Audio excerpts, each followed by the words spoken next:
Hello my dear students and welcome back to online classes of Royal International School. Today I will teach you SST for class 7th and I am going to continue second chapter of SST Rise of New Kingdoms. In this we will discuss today about the kingdoms of South India. Before this topic और जो इसका जो earlier half था, जो chapter था, जो इसका पहले वाला हाफ जो चैप्टर था, in that we have discuss about the kingdoms of north India like Rathore, Chauhan, Solankis, Chandelas, Gahadwal and Gujjara Pratiharas. These were the kingdoms of North India. And today we are going to discuss about the kingdoms of South India. While the kingdoms of North India were facing invasions of Turk and Afghans, वो जब Afghans और Turk के invasions को attack को face कर रहे थे, वो बार बार नॉर्थ इंडिया पर इन फॉरेन इन्वेजन यानी कि विदेशी आक्रमण हो रहे थे. At the time the kingdoms of south India were at peace, वो बहुत ही शांति में थे. And the major kingdoms of south India were the Rashtrakutas, the Cholas, the Hoysalas, the Pandyas, the Cheras, the Pallavas and the Kaktiyas. These were prominent kingdoms of South India. And due to, as they were at peace in the medieval period और early medieval period में जब यह बहुत ही शांति पर थे या इनकी जो सिचुएशन थी वो पीसफुली थी, so they got the opportunity to economically development and cultural progress. तो इन लोगों को आराम से अपॉर्चुनिटी मिल चुकी थी अपने किंगडम्स को डेवलपमेंट करने की, इकोनॉमिकली और कल्चरल दोनों चीज़ों की. तो अब हम डिस्कस करने वाले हैं about the kingdoms of south. Take out page number 23. Kingdoms of south. While the kingdoms of the North India were facing invasion from the Turks and Afghans, South India and Deccan region were relatively at peace. तो इसके अंदर ये कहा गया है कि south India और जो डेक्कन रीजन है वो शांति से थे, क्योंकि जो नॉर्थ इंडिया में टर्क्स का यानी कि तुर्की लोगों का और अफगान लोगों का क्या हो रहा था, बार बार इन्वेजन हो रहा था. Main kingdoms were the Rashtrakutas, the Chalukyas, the Hoysala, the Kakatiyas and Cholas, Pandyas and Cheras and Pallavas. During this period the region witness considerable economic and cultural progress. और इस पीरियड के दौरान ये जो रीजन यानी कि डेक्कन रीजन और जो साउथर्न रीजन है, इन दोनों रीजन में कल्चरली और इकोनॉमिकली प्रोग्रेस हुआ था. अब हम बात करते हैं द डेक्कन की. ये डेक्कन रीजन कौन सा आता है?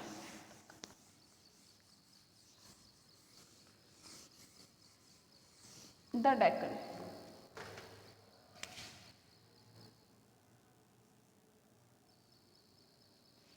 ये हमारा साउथ का पार्ट है. डेक्कन रीजन इस तरीके का है जो कि नर्मदा रिवर्स के बीच से लेकर के कृष्णा रिवर के बीच का पड़ता है ये.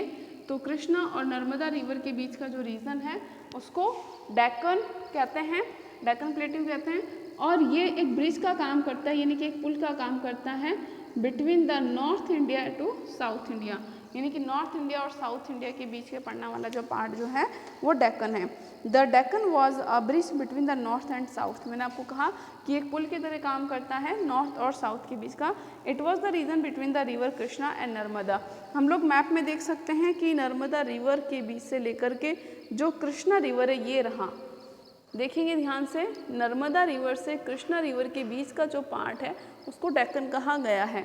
यानी कि ये जो है ऊपर वाला पार्ट नॉर्थ, नीचे वाला पार्ट साउथ और बीच का जो पार्ट है from Narmada river to Krishna river. आप लोग भी पेज नंबर 23 पर फाइंड कर सकते हैं. Narmada river to Krishna river जो है पार्ट वो क्या है, डेक्कन रीजन कहलाता है. अब इस रीजन में, डेक्कन रीजन में जो थे, जो अंडर किसके था ये डेक्कन रीजन पर, वो under the Chalukya of Karnataka. ये चालुक्यस की अंडर में था. ये किसके अंडर में था? चालुक्यास के अंडर में था. लेकिन बाद में राष्ट्रकूटास के जो चीफ थे जिनका नाम था Danti Durga, Danti Durga. Who was the Danti Durga? Chief of, हम लोग चीफ कह सकते हैं, या जो उसका जो लीडर था दंती दुर्गा वो कौन था, किसका? चीफ ऑफ राष्ट्रकूटास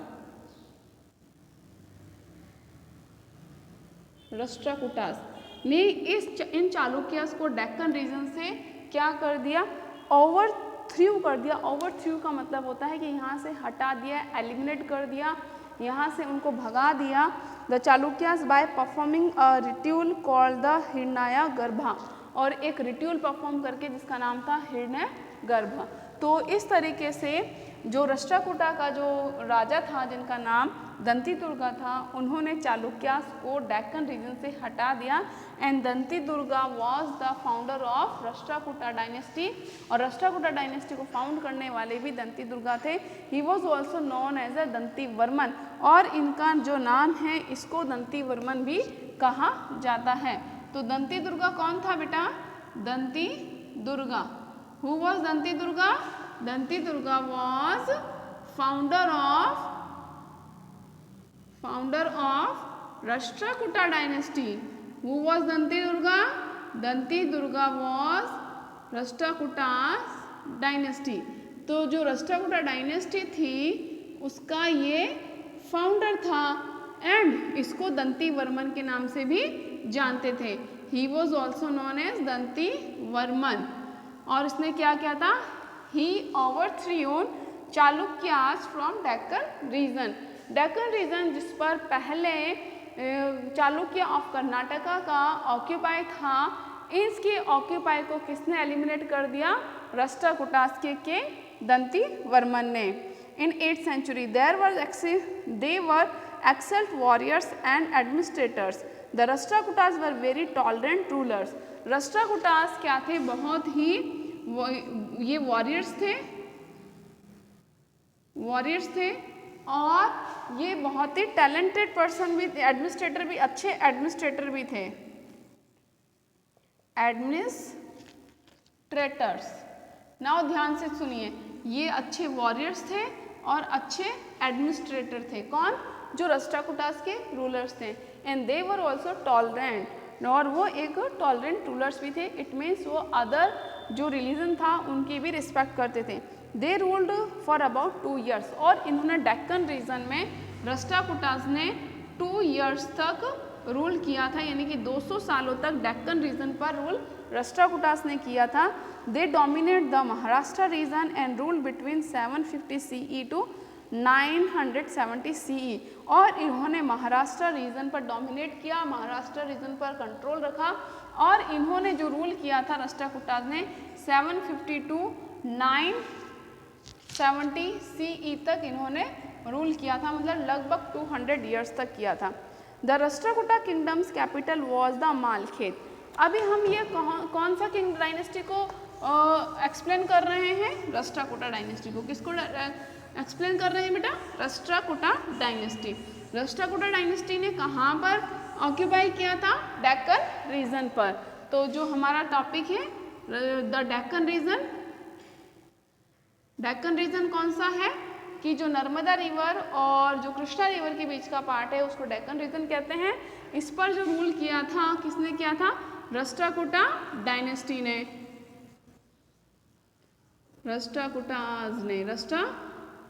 राष्ट्रकूटास का जो फाउंडर था वो कौन था बेटा? फाउंडर कौन था? बताइए, झट से बताइए। Who was the founder of Rashtrakuta dynasty?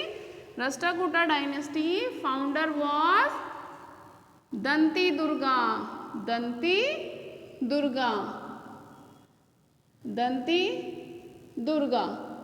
Durga also known as Danti Varman. अच्छा, राष्ट्रकूटास ने डेक्कन रीजन पर कितने टाइम तक रूल किया? ऑलमोस्ट 200 years तक। और उन्होंने, इनकी जो कैपिटल थी राष्ट्रकूटा डायनेस्टी की, वो कौन सी कैपिटल थी? मालखेत। कौन सी थी बेटा? मालखेत जो कि प्रेजेंट सोलापुर के पास में आती है। तो इनकी जो कैपिटल सिटी थी, कैपिटल सिटी वाज मालखेत। तो इनकी जो कैपिटल सिटी थी वो कौन सी थी? मालखेत थी, जो कि आज का प्रेजेंट शोलापुर महाराष्ट्र में आती है। और इसके जो अदर रूलर्स थे दंती वर्मन के अलावा जो रूलर्स थे वो थे Govinda third, Amogha Varsha, Krishna third were famous rulers of Rashtrakutas. तो राष्ट्रकूटास के फेमस रूलर्स कौन कौन से थे? Govinda third, अमोंघ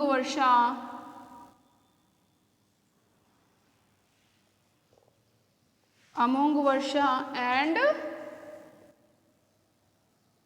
Krishna third. They were famous ruler of Rashtrakuta dynasty. In the north, Rashtrakutas fought against the Gujjara Pratiharas. Gujjara Pratihara dynasty हमने पढ़ी है, जो कि नॉर्थ की किंगडम थी, यानी कि नॉर्थ का राज्य था, और गुज्जारा प्रतिहारा का जो ऑक्यूपाई था वो गुजरात पर था। तो गुज्जारा प्रतिहारा से राष्ट्रकूटास की क्या हुई थी? वॉर हुई थी। They also come in conflict with the Pallavas of Kanchipuram. और इन्होंने किस किस से वॉर किया? राष्ट्रकूटास से भी वॉर किया, पल्लवास से भी वॉर किया, जो कि कांचीपुरम के पल्लवास थे। The Rashtrakutas were also great pattern of art, architecture and literature. ये वॉरियर के साथ साथ में और एडमिनिस्ट्रेटर अच्छे होने के साथ साथ में ये आर्किटेक्चर और आर्ट के भी अच्छे पैटर्न थे, यानी कि संरक्षक थे, उनको प्रमोट करने वाले थे। ये कला और स्थापत्य कला, यानी कि आर्किटेक्चर का मतलब होता है आर्ट ऑफ बिल्डिंग्स, यानी कि जो बिल्डिंग्स वगैरह जो बनाते हैं, लाइक उसमें टेम्पल्स वगैरह भी इंक्लूड होते हैं, फोर्ट्स वगैरह भी इंक्लूड होते हैं। तो इस तरीके की बिल्डिंग्स को बनवाने के लिए ये अच्छे प्रमोटर रहे थे। They build the beautiful Kailash temple in Ellora, और राष्ट्रकूटास ने ही जो कैलाशनाथ का टेम्पल है एलोरा, महाराष्ट्र में आता है एलोरा, अजंता एलोरा केव्स ये, और इसके अंदर एलोरा जो है यहाँ पर एक बड़ा ही फेमस कैलाशनाथ का टेम्पल बनवाया था राष्ट्रकूटास ने। तो इससे क्या बात साबित होती है? And by this it has been proven that Rashtrakutas were patterns of art and architecture. तो एक बड़ा ही फेमस टेम्पल राष्ट्रकूटास ने बनवाया था Ellora temple, sorry Kailash temple in Ellora. They also carved out the rock cut caves at Elephanta near modern Mumbai. Elephanta जो मुंबई के पास में है, तो इन्होंने भी एक बहुत ही carved out rock cut caves, यानी कि रॉक कट चट्टानों को कटवा करके, चट्टानों में नक्काशी करवा करके एक बहुत ही सुंदर गुफा भी इन्होंने बनवाई थी Elephanta. Amogha Varsha was a poet and wrote in Kannada. Amogha Varsha जो कि एक फेमस रूलर रहे हैं, इन्होंने भी एक खुद कवि भी थे, उन्होंने कन्नड़ में नाटक भी लिखा था। He was a follower of Jainism but patronized all रिनोन। ये जो जैनिज्म को इन्होंने फॉलो कर लिया था अमोंघ वर्षा ने, लेकिन इन्होंने दूसरे रिलीजन को भी पैट्रोनाइज किया। दूसरे रिलीजन को ऐसा नहीं है, उनके रिलीजन को इन्होंने बढ़ने नहीं दिया, अदर रिलीजन को पैटर्न करने मतलब उनको भी सेफ्टी दी और प्रमोट होने के पूरे चांस दिए। During his rain Muslim traders did business, और इन्होंने दूसरे रिलीजन को भी क्या क्या पैटर्न किया, ये बात साबित होती है कि he gave the opportunity of Muslim traders, इन्होंने मुस्लिम ट्रेडर्स को भी अपॉर्चुनिटीज़ दी थी। Even the preaching of Islam was allowed, और अमोंघ वर्षा के टाइम पर इस्लाम धर्म को भी प्रीच करने की परमिशन दे दी गई थी। तो हमने डेक्कन रीजन में कौन सी डायनेस्टी को पढ़ा? राष्ट्रकूटा डायनेस्टी को पढ़ा था हमने। राष्ट्रकूटा डायनेस्टी का फाउंडर कौन था बेटा? Danti Durga, and he was also known as Danti Varman. For how long time they ruled over Deccan region? They ruled 200 years over Deccan region. Okay, and the capital city of Rashtrakutas, capital city was Malkhet. Other famous ruler of Rashtrakuta dynasty, Govinda III, Amogh Varsha and Krishna. They were also patron of art and architecture. It has been proven by the Kailashnath temple of Ellora, which were built by the Rashtrakutas. Rashtrakutas के जो rulers हैं उन्होंने ही बनाया था, and rock cut temple भी बनाया था एलिफेंटा में in modern Mumbai. Understood? Now the next जो डायनेस्टी हम लोग पढ़ेंगे, नेक्स्ट किंगडम जो हम पढ़ेंगे, तो पहला साउथ में किंगडम हमने कौन सा पढ़ा? राष्ट्रकूटा। नेक्स्ट जो हम पढ़ने वाले हैं वो है the Cholas.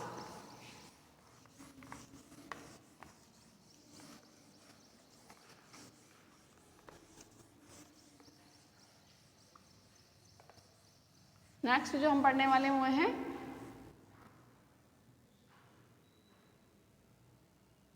The Cholas. The Chola dynasty was a strong empire in South India between 800 CE to 1200 CE. अब हम देखेंगे राष्ट्रकूटास।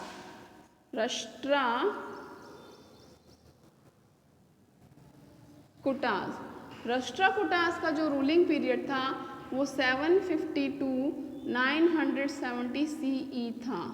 ठीक है, 200 ईयर्स इन्होंने रूल किया था। इनका जो टाइम था वो 800 CE टू 1200 CE था। इन्होंने 4 ईयर्स तक रूल किया था। तो Chola dynasty was strong empire in south India between 800 CE to 1200 CE। तो ये जो चोला रूलर्स थे इन्होंने 800 CE से 1200 CE तक साउथ इंडिया पर रूल किया था। The rulers of this dynasty were famous as the Imperial Cholas because of powerful empire which they established in South India। और जो इसके जो रूलर्स थे वो फेमस थे अपने स्ट्रॉन्ग एम्पायर के लिए, यानी कि एक मजबूत साम्राज्य के लिए जो कि इन्होंने साउथ इंडिया में स्टैब्लिश किया था। They ruled over south India for nearly 4 centuries. मैंने अभी आपको कहा कि ये 4 सेंचुरीज तक यानी कि 400 ईयर्स तक इन्होंने साउथ इंडिया में रूल किया था।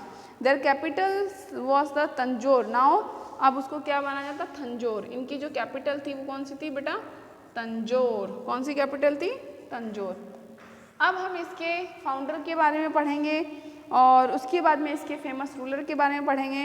How did the Cholas rise to power. अब हम पढ़ने वाले हैं कि चोलाज पावर में कैसे आए थे। The Cholas are mentioned in the Sangam text. Cholas जो है वो संगम टेक्स्ट, ये संगम टेक्स्ट क्या है? संगम टेक्स्ट। टेक्स्ट का मतलब होता है बुक, संगम का मतलब होता है तमिल लिटरेचर, यानी कि तमिल साहित्य की जो बुक है उसमें चोलास के बारे में मेंशन मिलता है, चोलास के बारे में लिखा मिलता है।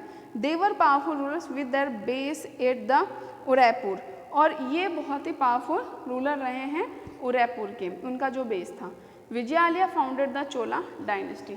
चोला डायनेस्टी जो फाउंड की थी वो किसने की थी? विजयालया ने की थी। और इन्होंने ही एक टाउन बनाया था, उनका नाम था तंजौर।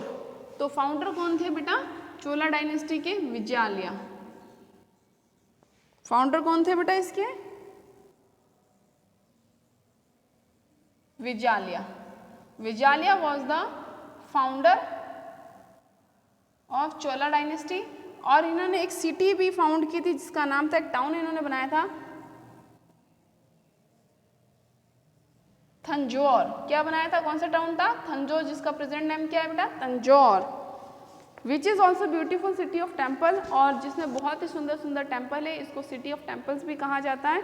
ही also built a temple of goddess the Nishumbha Sudani. इन्होंने एक और देवता की जो टेम्पल है वो भी बनाया था।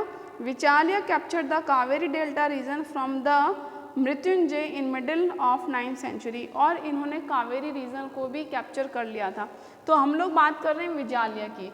विजयालया कौन थे बेटा? फाउंडर थे चोलास के। विजयालया कौन थे? चोला डायनेस्टी के फाउंडर थे। चोलास ने साउथ इंडिया पर कितने ईयर्स रूल किया था? 400 ईयर्स तक रूल किया था, from 800 CE to 1200 CE। And founder Vijayalaya. इन्होंने एक टाउन को भी बनाया था, बसाया था, उसका नाम था तंजौर। प्रेजेंट नेम उसका तंजौर है। It is the city of beautiful temples. ये एक सिटी ऑफ ब्यूटीफुल टेम्पल्स के नाम से भी जानी जाती है। इसके अदर रूलर्स में हम सबसे पहले पढ़ेंगे राजा फर्स्ट के बारे में, जिसके बारे में हम डिस्कस करेंगे हमारे नेक्स्ट वीडियो में। तो आज हमने 2 डायनेस्टी पढ़ी हैं। वो डायनेस्टी कौन कौन सी पढ़ी हमने? फर्स्ट हमने राष्ट्रकूटा डायनेस्टी पढ़ी जो कि डेक्कन रीजन की थी। राष्ट्रकूटा डायनेस्टी का जो फाउंडर था वो कौन था बेटा? दंती दुर्गा।